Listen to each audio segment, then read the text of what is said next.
Yeah, thank you very much, Fatuan, and good morning to members of the media. I think I must first start by extending the apology from our head coach for other reasons that were unforeseen and unavoidable. Couldn't make it, and I hope we shall be in a position to field and respond to all the questions that are posed. And I think the first one that you put across, it's going to be an exciting match. And already fact that it would be round two, people can have some sort of level of expectation. There's more of a measure based on what happened a couple of weeks back. And indeed, it was an exciting match. An early goal from Kaizer Chiefs in a packed stadium, great environment, good ambience, and we expect the same. But I think we had a responsibility to stay calm so that we can see ourselves through the match. And before one forgets, I must also convey a message that the ambience and environment was made perfect by supporters, only if they can come earlier. Only if they can come earlier, because it's got a whole lot of other dynamics in it that when they delay the start of the match, it affects your match day routine. Because you would say in preparation for a match, you say the match is at 3 o'clock. What time is your pre-match meal? What time is your pre-match talk? The minute the match gets postponed or delayed a bit, then it would have affected your pre-match meeting, departure from the hotel, and pre-match meal. So it does affect us big time. And the psychology of sports as well. After warm-up, you get back into the dressing room, getting ready for the 4, 5, 6 minutes until the whistle is blown for teams to come to the tunnel. And then they get to be informed that, guys, the match is likely to be delayed for 30 minutes. It deflates. It's another restart. So if they could just come early, that's the only request. I know it is not my responsibility, but from the fact that it does affect the readiness and preparedness of the players to get on a park and give a good display, it does affect us. Historically, Peter had been a great and a core member of Mamelodi Sundowns, and all of us have that, not only in mind, but even in terms of statistics. Now, when you saw him score last night, you feel a sense of relief and a positive reinforcement that there it goes. And also for him, it's very important for a striker to be high in confidence. And the only thing that brings confidence to a striker is numbers in the net. When they score, they get more confident. And it came at the right time. And the fact that he scored 2, it was more of a confirmation of the quality he is, that it was not an accident. And also the type of goals he scored. The first goal, beautiful goal, just from outside the box, a good strike. And Peter does that at training, relentlessly. Second goal as well. And it was also great to see Peter getting a ball from Ikram, because the ball was played through from Neo, and then he controlled. As he controlled, Peter was on top. So when you find two strikers interplaying, one providing, the other one taking, the one who doesn't make, the other one takes, feels good, and it develops some sort of camaraderie. So I think from that perspective, Jonty, it was very important for the club, for our supporters, even for Peter himself and the game, so that whoever is coaching saying if strikers can play for each other, there's a possibility of a goal, then it develops what we always work on, selflessness whenever we are inside the box. It was great pleasure seeing him scoring again, and his celebration, trademark. You could feel a man is jumping out of a shell and saying, goodness me, finally. We were all happy. Let me go back to the classic Steve you would know. If you ask your baby boy, youngster, to say, listen, go to mommy and ask mom to give me a cup of tea or coffee, When that boy goes to mommy, daddy's asking for a cup of coffee. And then mom says, listen, this tray cost me so much. This cup and this tea is special tea. Don't drop the tray.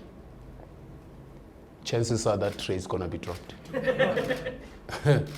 It's fact. So you don't put stress upon something you know and realize that it is so fragile, but you have to find a way to cushion it and develop it to maturity. And that's what we do with Peter, and when these guys are professional. He knows that, you know what, I'm not in my best form, the goals are not coming. So what you do as a coach, try create scenarios, generate goals, and put him in a position where he can score. That's what Mamelodi Sundowns had been doing. And the support from his teammates, you could see. The whole Sundowns, even the bench, was at the corner celebrating Peter. And I'm sure supporters at the stands were also feeling the same vibe. So we do help without putting too much stress.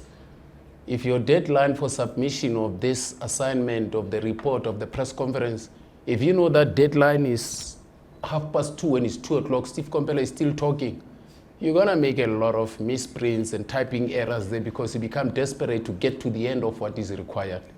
But when you relax, no, you deliver a hell of a material. I hope you understand. Thank you. Now, with regards to goal scoring, I think, Jim, I don't know whether your question is in reference to Mamelodi Sundowns only or general in the league. That's beautiful. In fact, it's a good sign because I remember there's a stage where everybody was saying, but these people are not scoring 10 goals per season and all that. It's beautiful. Maybe a whole lot of other factors, a research maybe needed to confirm what I'm saying, but based on just my naked observation, the number of chances you create, the game model that you subscribe to, do you play a game that generates a lot of chances? Mamelodi Sundowns does. There's a match we played and we scored 5 goals, and when you look at the goal scorers, 5 different goal scorers. Yesterday we had 2 out of 3 goals. So when you see a whole lot of other players getting into goal scoring positions and scoring goals and all that, it then talks to, so this team normally generates goals and it is not reliant on one striker. But then there's a beauty where when you have a natural goal scorer who's on form, when he bangs them in, that's also an advantage. You look at Kaizer Chiefs yesterday, who scored the 2 goals. It happens. You go back at Bafana, Talent Mbata, he took 2 goals that are similar and all that. And you see these and then you get excited. And the success of PSL production immediately gets to be the success that becomes a benefit to Bafana. So when they score, and it also invites supporters. Because in all honesty, the chaos and the noise in a match of football is about how you enter the opponent box, threaten and score. The more entries, the more threats, the more goals, people would love that game. And people support teams that score goals.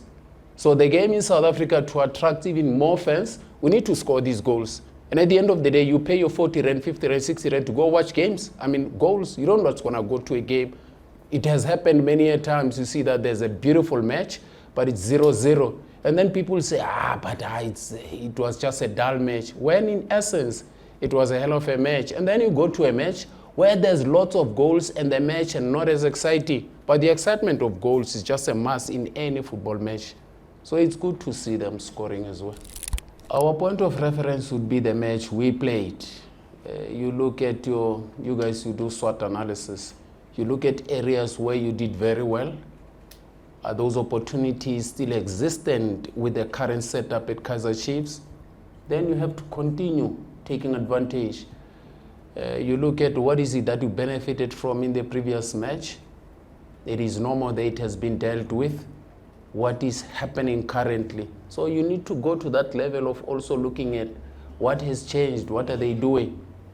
And I don't think it would be very professional of me to come here and do an assessment of our opponents. They do have their strengths, they do have their weaknesses, but there has been a significant element of belief, positiveness, there's aura, there's energy that you feel.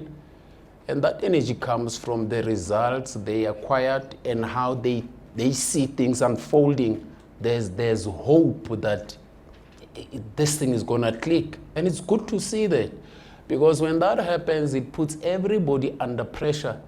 All the teams in the league who wish to be at the top spot, they will buckle up and make it a point that, hey, these people are coming. Everybody else now, it is more of a way of pushing everybody to improve their game. So it benefits everybody, not only themselves, but also the league. Yeah, but indeed, you feel them, and we felt them at FNB. You were there.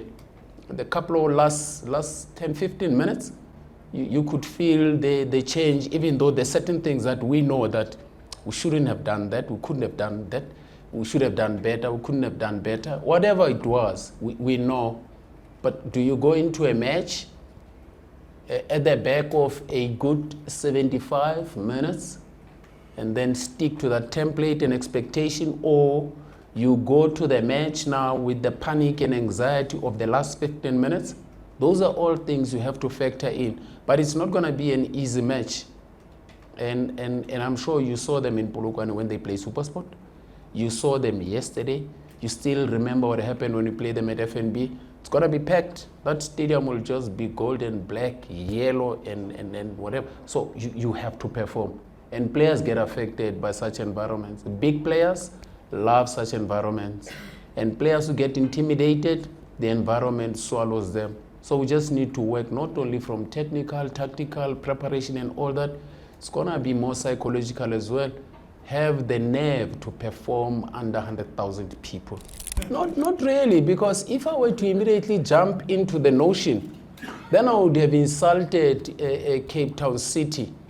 And I don't think Eric Tinkler would take kind to that. You look at the key two players in the midfield of Cape Town City. Amoto, he's a vibe. He plays good football, and now if you look at the Ribeiro scenario and only be consumed by that and neglect the other great stuff, whether it's your Darwin, your Hudemans, and those are good players. Now, it is good to have the PSL with good quality players, and the product gets there. If La Liga says, no, let's hang on to Messi, hang on to Ronaldo, they want to have a good product that internationally will invite broadcasters and all that, and then the league becomes prestigious and there's better investment. So the PSL must do the same. And if Ribeiro is the kind of player we say, just before he goes somewhere else, and then there's that thing that, guys, what can we do? Can we get some partnership to secure this guy for the prestige and the level of the league? We have to. But in terms of the finishing, he made it look so easy. That connection is one of the most difficult. I'll tell you why. Mudau breaks out wide. It is not in terms of their mathematicians here, in terms of your angles, the ball is not played back per se. It is slightly in line. That's the most difficult connection when you have to connect a square pass. Timing has to be perfect. Maybe the benefit is that the ball came across from his right shoulder and then he connected with the left foot, which then gives him at least a leverage of you can swing and come opposite the trajectory of the ball. Then it becomes a hell of a beautiful goal. And I don't know how many keepers, not unless you are in the radar of the strike and then you raise your arm and touch the ball. But the speed of the ball was insane inside the box. And where is the ball hit? By the penalty spot. But leave Ribeiro, then go back to Peter Shalulile. Give him credit for dragging the defender to the near post. Peter drags the defender to the near post. When the defender goes in, leave Peter, leave Ribeiro. Compliment Mudau for making a pass and not a cross. Because most of the time, players just cross inside the box without any target, but pass inside the box. But the weight on the pass, which is why I always tell people that football players are geniuses, man. These guys are geniuses, but they think with their feet. Tell me, anybody, yourself or myself, put a ball here and do a measurement.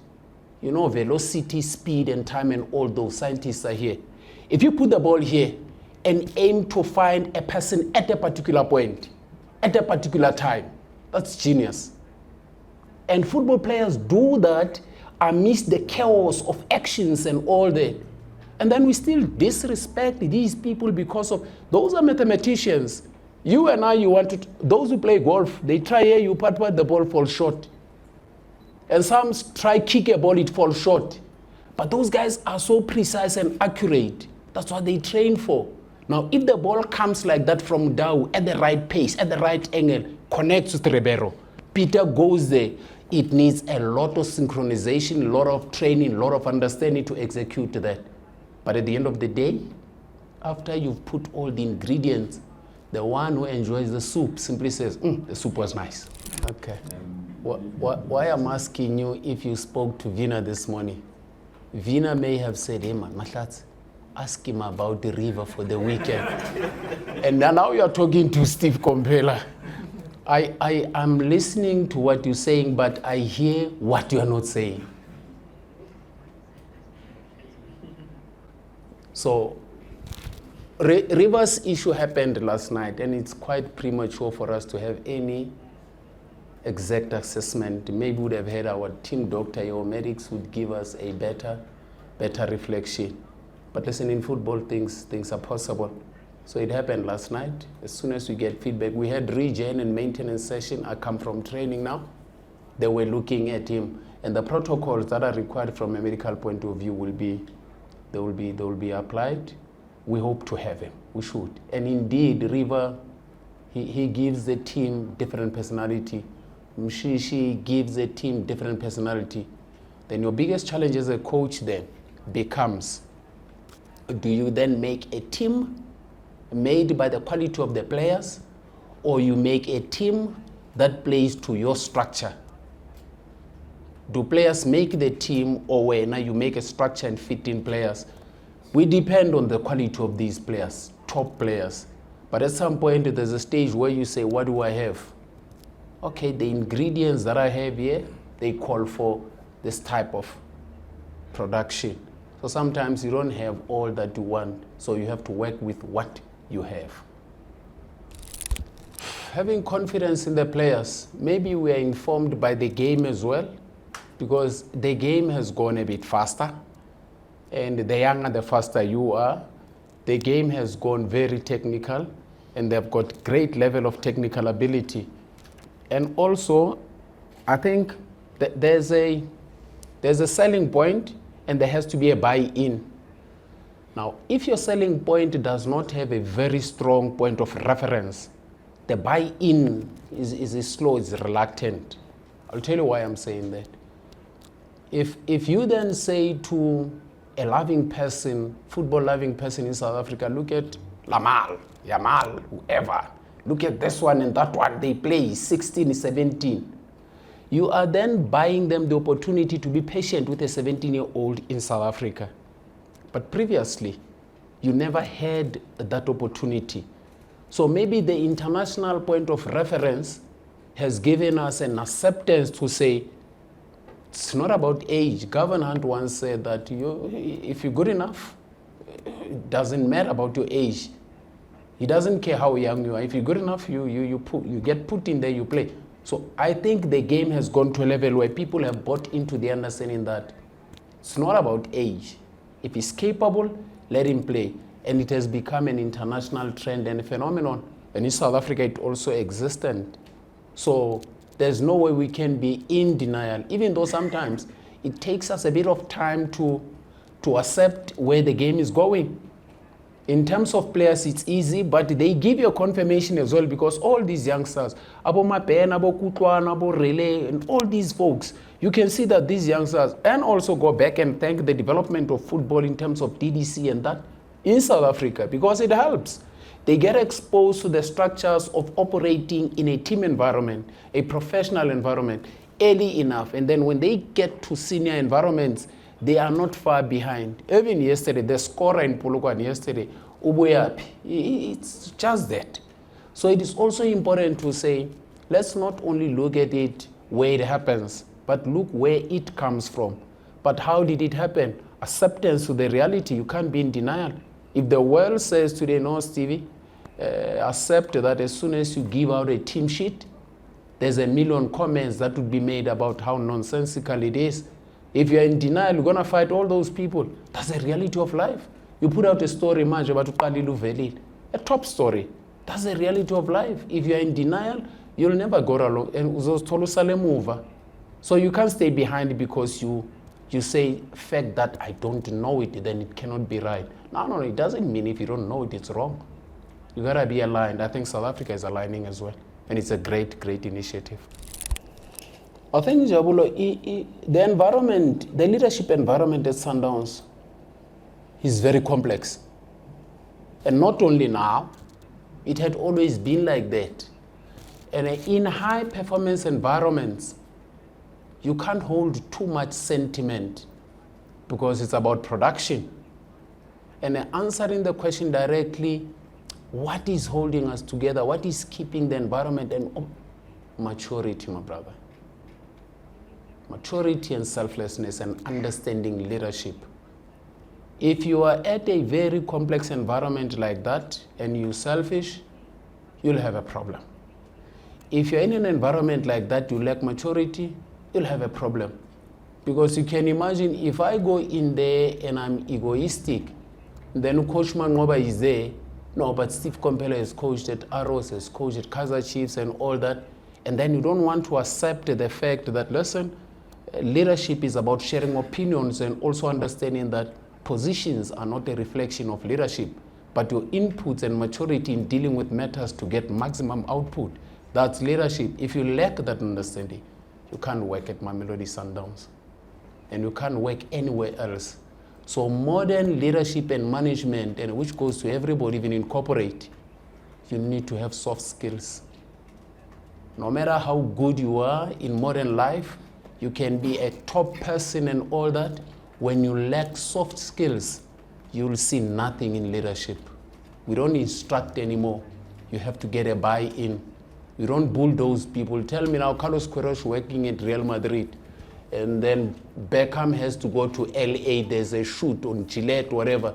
Then Carlos says, no. Or Ronaldo takes his private jet. He leaves Spain, he goes to Portugal. You're dealing with these guys that have money like.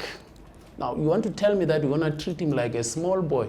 No, that time is gone, my friend, to be telling people. You have to explain why it has to be done. And then put it there, get a buy-in from them. Don't instruct them. And if our bosses are still instructing us, the management today has changed. Have soft skills to speak sense to these people that they understand why it has to be done, not what has to be done. Focus, mind over matter. Who said it will all be given to you? How many stories have you written when and all of them don't get 5 stars? Did you then drop the pen and the paper and the laptop? No.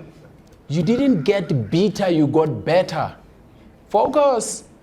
And I have the same level of expectation from disappointments that success is always surrounded by lots of sourness and disappointment. And a slight touch of sourness and bitterness should not dampen your spirit and aggressive desire to want to succeed. C'est la vie, that's life. When you walk on water and then you get flutters and then there's mud and then you start saying, say, when you approach water, then have expectations of those sprinkles. And not only sprinkles that are pure and clean, there may be mud there. So whatever you deal with, there's blessings and burdens are cousins. Chief, the only way to get life or to get fire, there must be friction. Without friction, there can never be any improvement. But if you want to swim in sweetness, you're going to rot in there. At some point, you need to clean yourself and drink water so that you can you clean your palate and say, okay, but this honey is different from the one that I had yesterday. Then you draw differences. But if you drown yourself in one mode, like a train, you're heading one station. Coach, it was great having you. Great pleasure. Bye.